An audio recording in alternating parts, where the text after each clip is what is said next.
Atheist Nomads, episode 439, Puritan to Unitarian. The podcast you're about to listen to includes cursing and talking about hoo-haws. Please be advised. Welcome to another episode of Atheist Nomads. I am Dustin, and joining me is Lauren. Hello. Hopefully Lauren stays awake. Probably not.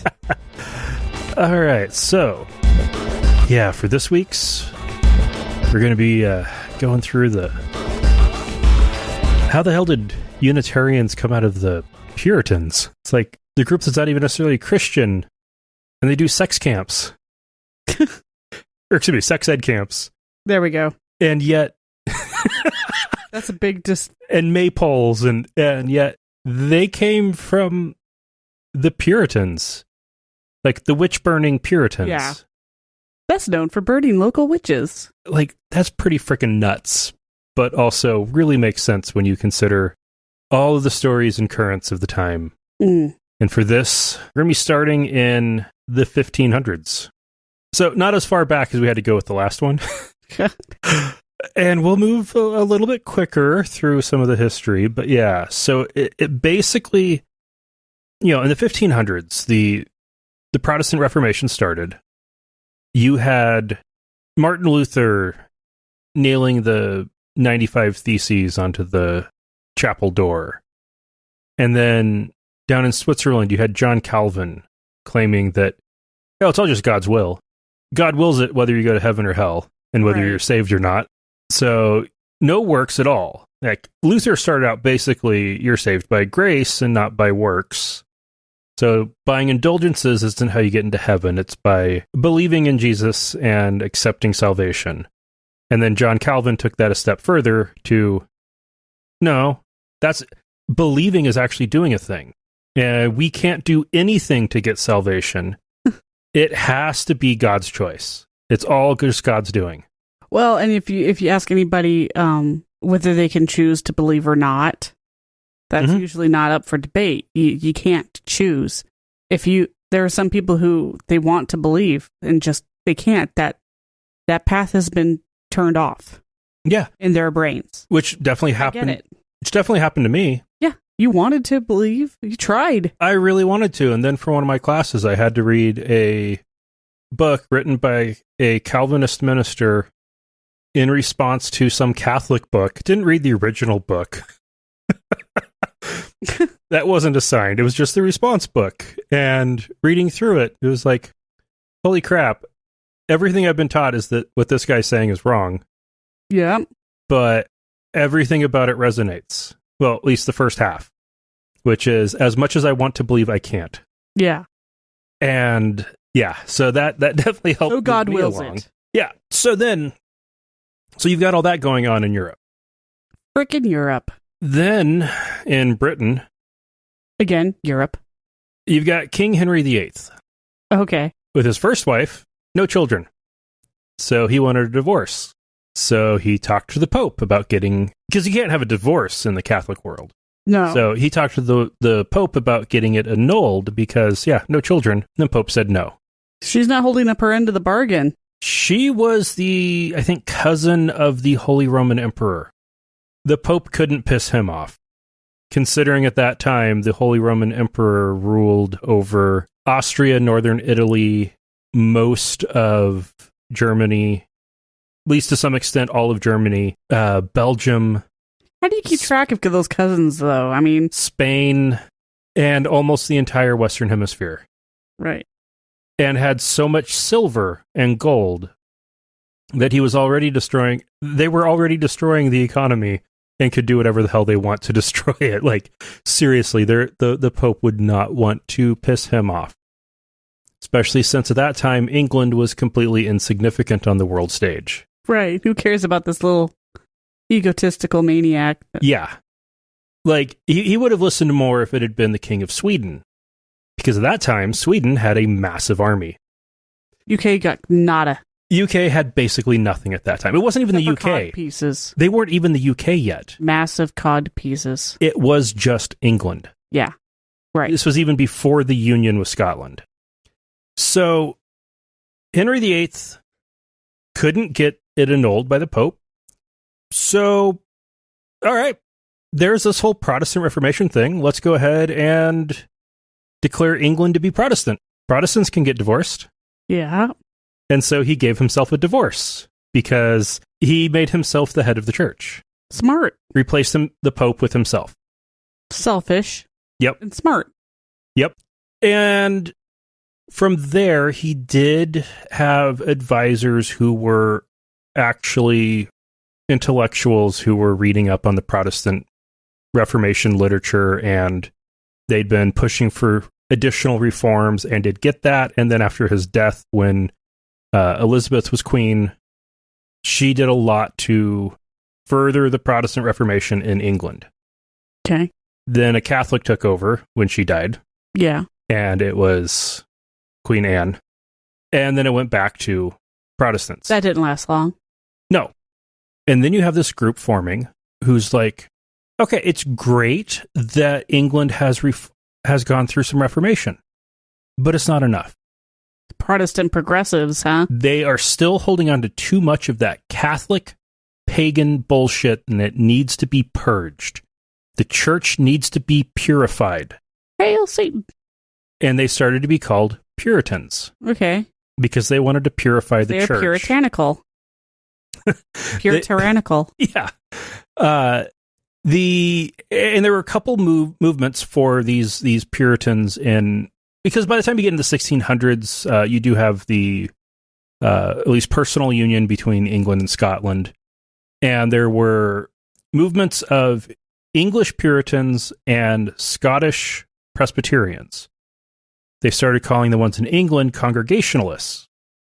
The Presbyterians up in Scotland wanted a form of church government where you would have the presbyters get together and determine what happens. Well, that's a fun one to say. Which presbyters. Basically, you get the pastors together to form councils to make decisions. And then at the local level, you also have a council of elders who make decisions for the local church. But the higher up council is more important than the local council. And the Congregationalists went with the opposite. It's local is all that matters. Okay. As soon as you add church hierarchy, you get corruption and power and money. Yeah, not wrong. And that's the whole problem with the Church of England. The king is at the head. It needs to be the people with the most power in the church, not the king.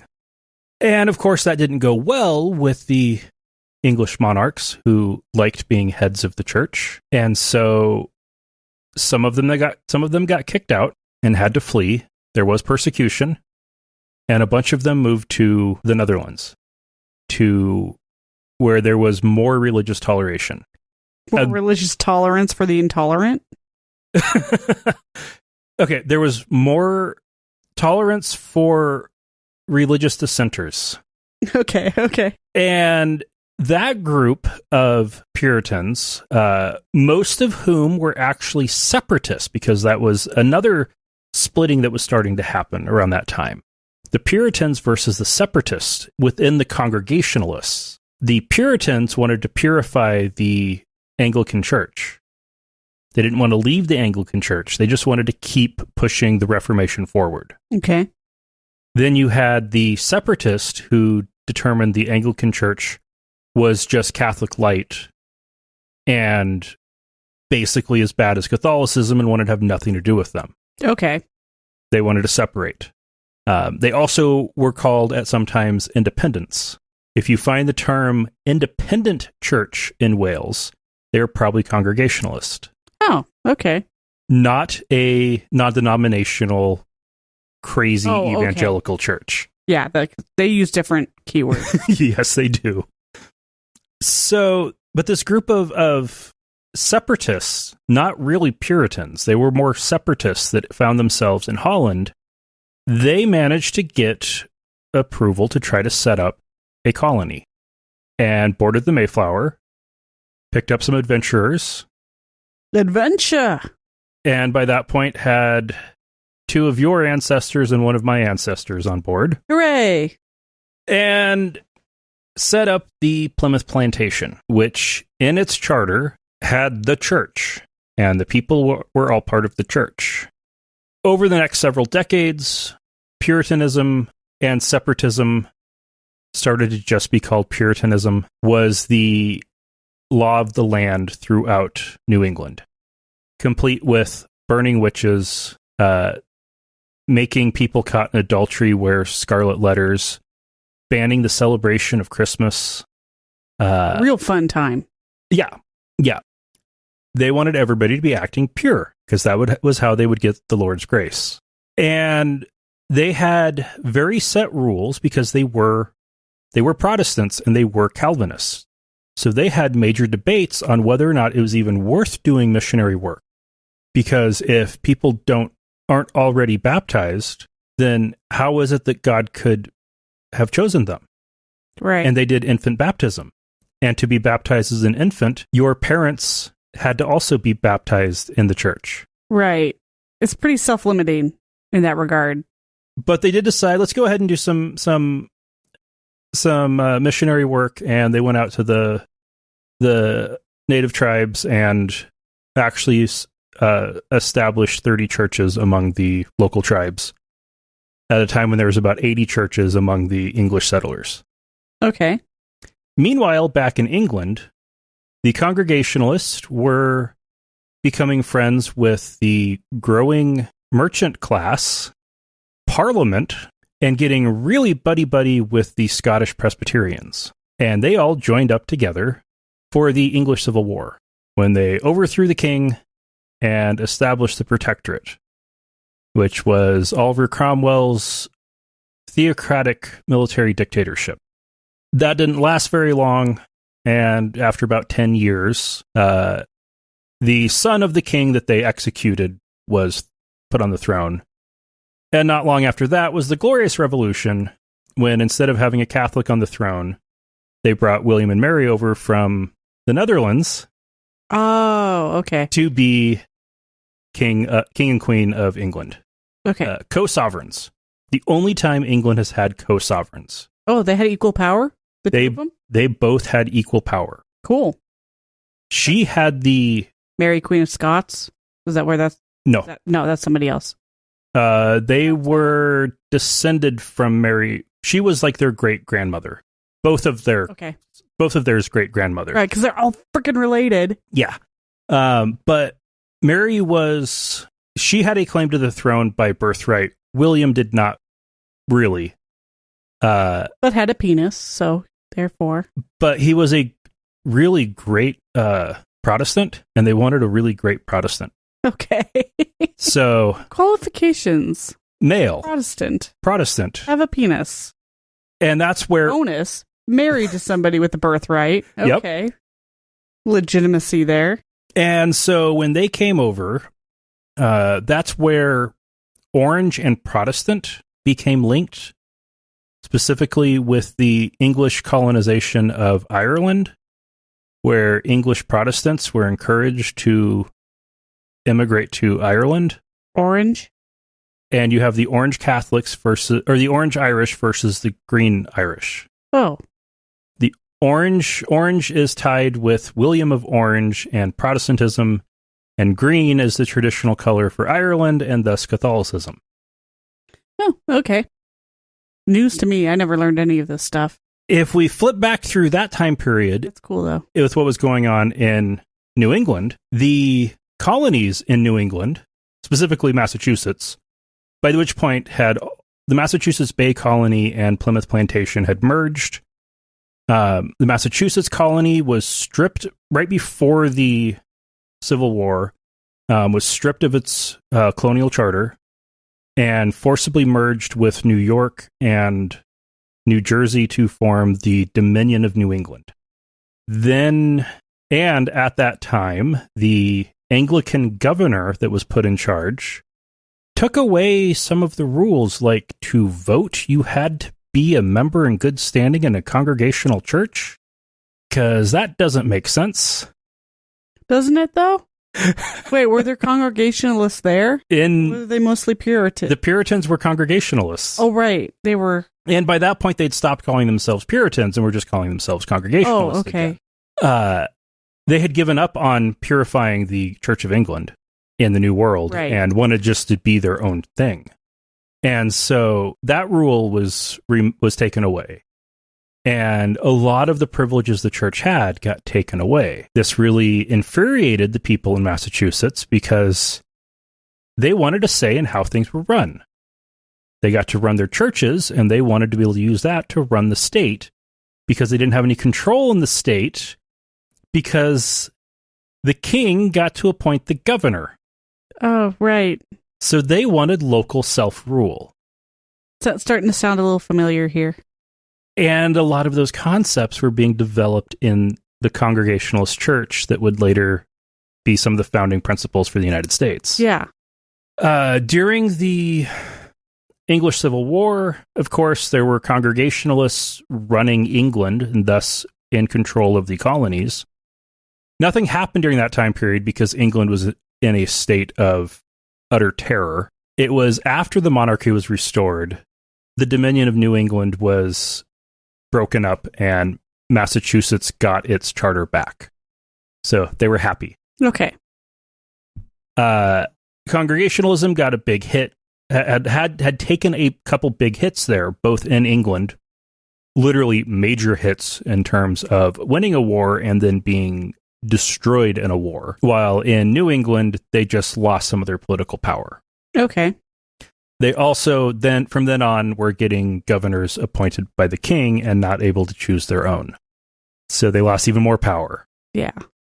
And started getting disgruntled, which leads to another revolution. But that's actually irrelevant to what we're talking about today. Around this time, you also have the Enlightenment happening with Christians will try to claim that the Enlightenment and Reformation were one and the same. They aren't. The Enlightenment probably wouldn't have happened if not for the Reformation. But they weren't the same thing. But they weren't the same thing. No. Totally different ideals, for one. The Protestant Reformation got a lot of people thinking outside of the box. It even got Catholics thinking outside of the box with the Counter-Reformation. And it opened up a lot of freedom of conscience across Europe, which allowed for greater expression of philosophy and science and advancements and developments and new ways of thinking about things. Thus the Enlightenment. Thus the Enlightenment. Well, the Enlightenment got to New England, and in the 1700s, there started a movement around 1750, 1760 within the Congregationalists to want to push the Reformation a step further. Like that whole idea of the Trinity, that just seems, that's not in the Bible. That's just weird. Yeah. And that seems kind of like a weird Catholic invention that should be discarded. Okay, I agree. These people weren't the first Christians, even in the Reformation period, to have come to that idea. The biggest Unitarian, small u Unitarian movement was in Poland and Transylvania in the 1500s. Enough to get the King of Hungary to be the first and only ever king who could be described as a Christian Unitarian in the history of Earth. But then they were battling vampires, so... So in the U.S. at this time, you have... in New England, you have this movement spreading in New England. And more churches are starting to accept the ideas. And they had developed a way of handling heresy. And because it wasn't a new thing for Congregationalist churches to have harebrained ideas about how they hadn't taken the Reformation far enough. Like they even dealt with that in the early days in England when one pastor thought that they hadn't taken it far enough by still baptizing children. And he went on to start the Baptist movement. And this time it's... So the policy they had was if a synod of churches, which they did finally start doing, or a conference of churches gets together and representatives from each of the churches decides that a particular church is errant, then the members of that congregation would be denied communion at any of its neighboring churches. Oh. That was the most... Blacklist local neighborhood? That was the most serious thing they could do. Like, without taking away local autonomy, there wasn't really anything else they could do. No bread for you. So, this Unitarian movement within Congregationalism continued to grow and spread until 1825, specifically May 26, 1825, when the two factions, Unitarian and Trinitarian, parted ways. Well, okay, there were actually three factions at that time. There were the liberals, the moderates, and the conservatives. The conservatives were hardcore Calvinists. Like, they were in the camp of, don't do any proselytizing. They're already damned. Right. They're all going to hell. Do not convert. And not only do you need to have had parents who were baptized, or, heck, some of those crazy liberals were even allowing people to get baptized just because they had babies to get baptized because they had a grandparent who was baptized. Not good enough for them. Like, no, you need to have all the grandparents and parents and aunts and uncles. Like, everybody needs, like, their families need to be fully committed to be able to have their babies be sprinkled with water. Yeah. That was the super hardcore conservatives. Then there was the moderates, with their most famous being Jonathan Edwards and his well-known sermon that I'm sure, well, at least I know I read in high school. Granted, I went to a Christian high school, so I don't know if public schools would have, with his Sinners in the Hands of an Angry God sermon, which ended up being one of the... No public school would teach that. Okay. Yeah, I realized that as I was saying it. Okay. It was one of the most widely printed things in the U.S., what would become the U.S. at the time, in the mid-1700s. Okay. His sermons got a lot of attention and helped push this moderate view of, yes, Calvinist and yes, Puritan, but yeah, not going too far with it. Okay. But also still having, fire and brimstone. As that movement spread into the 1800s, that branch, they moderated and started to get influenced by free will theology, Arminianism. Oh, what the hell is Arminianism? Free will. Okay. From Arminius, who was the person who posited the idea that you could have a faith-based system with free will, and that way people can choose to believe. Well, this people being able to, where the people could choose to believe and have salvation, where faith was a choice made by people as opposed to something given to the select few by God, then it made efforts of proselytizing actually make sense. Okay. Which was highly useful in the Second Great Awakening. And the First Great Awakening as well. So that idea started to really take hold in the moderate portion of the church. And then you had the liberals, which had... bunch of hippies. A lot of the thought started with, well, not only should people be able to choose to have salvation, like it should be available to everyone. Some took it as far as everyone will be saved. And hell is really just purgatory. And after enough time in hell, you've been purged of, you've been purified of your sin and can go to heaven. Everybody gets a chance to go to heaven. That move then went to the Trinity's Catholic heresy. So God is one, Jesus is not God. What is that belief? What does that belief have to do with the Trinities? The same people that started going that direction were also the ones that went. Oh, I see. Non-Trinitarian. Okay. And that was part of their continuing liberal move while still trying to rid the church of Catholic baggage. Hell was Catholic baggage. The Trinity was Catholic baggage. Okay. They were trying to get rid of this stuff. It finally came to a head in 1825, and by came to a head, this is like in the most polite coming to a head as you could imagine. That's what she said? More than 20 years after Unitarians started holding positions in the seminary at Harvard, they finally decided that the two groups, the Trinitarians and the Unitarians, were just too different, and they just needed to go their separate ways. And so every church throughout the Congregationalist church had to vote on whether they would remain Congregationalist or if they were going to become Unitarian. Okay. And they all voted which way they were going to go.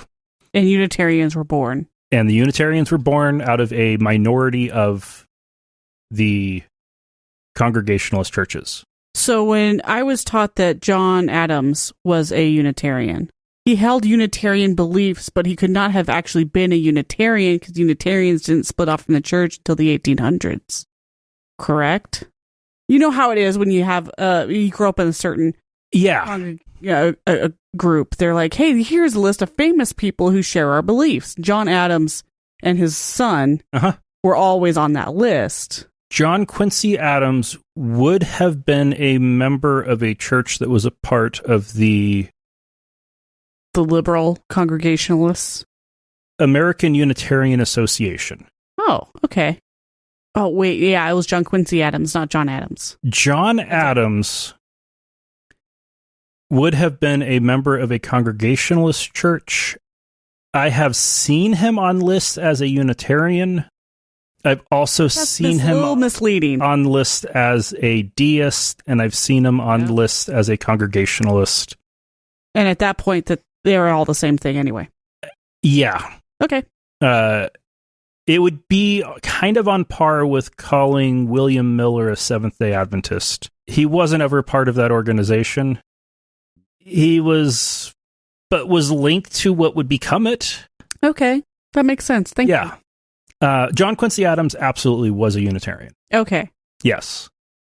So then you had, interestingly, on the exact same day, May 26, 1825, the British and Foreign Unitarian Association formed in England. Oh. Because there was a completely separate and independent Unitarian movement within the Congregationalists in England. And they were both born on the same day in the same year? And they were an underground movement because of the Doctrine of the Trinity Act of 1813. Oh, that was the church's official stance? The Doctrine of the Trinity Act of 1813 was the British Parliament saying that if you do not believe in the Trinity, you can go to prison. Yeah. That was the one to make it really, really clear, because they'd had earlier acts that made it okay to be a Congregationalist just so long as you believe in the Trinity. But that wasn't strong enough, so they actually made an act that just said you have to believe in the Trinity or we will kill you. Yeah, okay. Or put you in prison. That makes sense. God. Yeah. They eventually were able to openly exist in England. In the U.S., they never had an issue openly existing. Right. One of the big factors that would have been at play in the American Unitarian Association forming as a separate denomination in 1825 is the Congregational Church was the official church of the Commonwealth of Massachusetts until 1820. Okay. Oh, I see. So that ended. The ministers, both Trinitarian and Unitarian, were on the payroll of the state. The church properties were owned by the state. So splitting wasn't possible. Yeah. 5 years after it became independent and was no longer supported by the state, then they were able to finally part ways in the most polite way possible. Yeah. Both groups within the U.S. continued to have additional change. over the course of the next few years in the 19th century. At play with the Trinitarians was the Second Great Awakening, which really pushed free will theology quite a bit. Okay, what the hell is the Second Great Awakening? The Burned Over District, it was the large religious movement starting in New England and then spreading across the eastern U.S. that spawned the formation of really the rise of the Baptist movement, the Methodist movement, big tent revivals. It's responsible for the Mormon Church and the Adventist Church. Okay. Why is religion in America so crazy? So diverse. The Second Great Awakening. Schisms. Yeah. It was largely a function of the Congregational Church. And there was also a lot of free will preaching from other churches. And that basically killed the hardcore Calvinist conservative Congregationalist movement. And they just merged in with what had been the moderate wing, which ended up being all that was left. Mm. The conservative wing of that church died, the liberal wing split off, and the moderates were left in the middle. Okay. And of course the hardcore ones would die off. They didn't allow anybody to be a part of the congregation. Right. They were opposed to evangelism. The Second Great Awakening was all about evangelism. I wish that hadn't happened, but, whatever. It's all bullshit from my perspective anyway. So then within the U.S., completely unrelated to any of this, the Universalist Church had formed. It was largely caused by being spread by immigrants from Germany who were coming from Universalist churches there. Oh, okay. Related to the old Transylvanian Unitarians, actually. Armenians? No, that's free will. Oh, okay. And Armenians, that's a country. Armenia is a country. Sorry. Armenian theology, which is different than Armenian. Yeah, the enunciation and accentation is pretty critical on some of these terms when the spelling is so fucking similar because it's all based on Latin. The same root, I'm sure. So the Universalist Church, that was something that was developing on its own and spreading around the country. The Unitarian Association had among its ministers in the 19th century Ralph Waldo Emerson. Oh, okay. And was famous writer and transcendentalist. And when you have a bunch of pastors who are transcendentalists doing opium and writing about being invisible eyeballs, of course that's going to have a liberalizing effect on the church. Drugs usually do. And by the end of the 19th century, to be a member of the Unitarian Church, you didn't need to be Christian. Churches didn't need to be Christian. You just needed to come hang out and take part. Hence the coffee and coffee cake. That was about all they cared about, even in the 19th century. Oh, I didn't know that. I didn't know that went back so far. Yeah.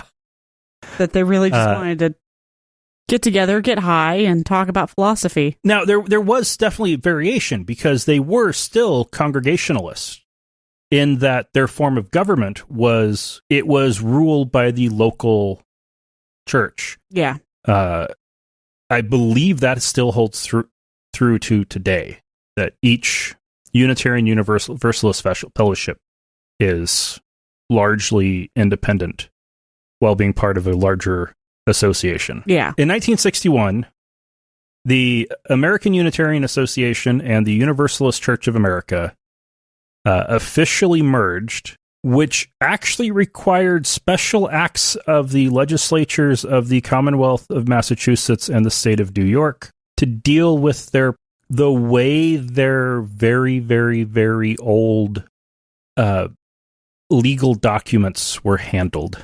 Oh. It took official government endorsement to handle that deal. That's ridiculous. And transfer merging the bank accounts and the property and stuff. There's also been interesting stuff with Congregationalists and Unitarians around the rest of the world. The Unitarian Universalist Church in the U.S. still does work with the more liberal of the remaining groups from the Congregationalists, the United Church of Christ, in particular on some of their sex ed programs. They are joint efforts between the two. Oh, cool. Shared history and... I knew the sex ed thing was going to come back. Yep. Around the rest of the world, there's been a lot of other interesting mergers with Congregationalists and Presbyterians, and in some cases, like in Australia, Methodists merging into big combined churches, mostly to take care of the fact that they were actually small dying churches. Okay. Yeah. And that's happened across most of the English-speaking world, which is mostly where these churches are.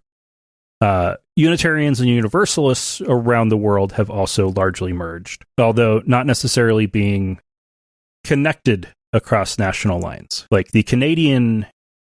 Oh, okay, I see. So the U.S. The Canadian Unitarian Council is friends of the Unitarian Universalist Association in the U.S. They don't have a legal connection, although they are part of a larger global association, I think. Okay. That is very, very loose. Well, that's bumfuck confusing, but whatever. It's also past 9:30, so my brain is shutting down. I apologize to the listeners. So that is how you have Puritans. That is how you have a group that started as the Puritans. Okay. Become a church where atheists can be pastors. Well, it's the natural backlash of being dickholes. Is that your children and their children are going to become less dickish over time. Mm-hmm. They will split so that the more dickish ones stay in one congregation and the other less dicky ones go on to form mamby-pamby liberal churches of their own. Churches and church-like associations. That's why they use the term fellowships, because it's not a church. But I have very, very good memories of doing Halloween bonfires and maypole spring festivities and Christmas and Hanukkah and Kwanzaa, and they're very inclusive. The joke is that you only hear Jesus Christ when a janitor falls down the stairs. Like, it's just, super chill. All right. We got some feedback from Rich Gans. In response to the interview a couple weeks ago, the subject is theology. When it comes to theology, making sense of mumbo-jumbo, my favorite argument is the Lord works in mysterious ways. This puts shoes on any line of bullshit you can think of. Yeah, it's a total cop-out. It's designed to be a cop-out, and it is the laziest one that is out there. But hey. And when you're dealing with systematic theology, you don't get the Lord works in mysterious ways. That tends to be more for the general masses. The idiots. In the systematic theology, you just get fancier ways of saying it's the same thing. It's a mystery, and mystery is beautiful. Yeah, it's the same thing. They just use different words. Yeah. They have college classes all about it. And there's really no getting away from that. Yeah, thank you for that. And from Christineer Blasphemer. Yay! In response to the interview 6 months or so ago with Annie Laurie Gaylor from FFRF. Okay. This is just the organization I feel compelled to be a part of. Mm-hmm. Noble joining today. Good move. Awesome. That's awesome. Glad to hear that. It is a good group. And I have a feeling that as our kid starts to go into school, that we will be bringing up FFRF a lot more. Yep. And having them on speed dial. kidding? Oh my God. You got my mom. I got the ER. Or the police. And I've got the FFRF. Oh, man. And then we can just have our the one who covers our region. Get to know us by name. Get to know her well and have her as a guest on the show regularly. Oh, man. Bribe her with t-shirts. Or mugs. Yeah. There is an announcement. I am planning for the first week in February a relaunch of the show with a new brand. Remarketing, rebranding. The format will be what I talked about last month as to the changes coming to the show. I think it will be a more accurate description of what we're doing now. Also, it won't confuse people who live in vans thinking we're one of them. We do not live in a van down by the river. No, I do not. If we do living, camp. if living in it gets confusing when we talk about our pop-up trailer or something, and people are like, "Oh man, we're nomads too." It's like, no, wrong. No, we camp and then go back to literally a sticks and bricks residence. We're lucky. This is not to disparage against anybody who lives a life on the road. If you've pulled off being able to do that, good for you. We just have absolutely no interest in it. That's just not our life. Yeah. And since I've already bought the domain, I will also say what the new name is. Humanists Take on the World. Dun, dun, dun. Drum roll. Fanfare. Doo-doo. So until next week. Oh, if you want to contact us, use the contact form on the website, SpeakPipe button, or email feedback@atheistnomads.com. If you want to give us money, you can do so at atheistnomads.com/donate, or you can buy shit at atheistnomads.com/store. And until next week, remember, not all those who wander are lost.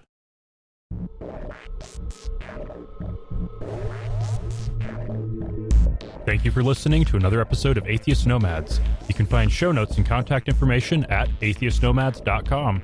Follow us on Twitter at atheistnomads, and like us on Facebook at facebook.com/atheistnomads. Please subscribe to the show in iTunes, Stitcher, or your podcatcher of choice, and while you're there, feel free to leave us a review.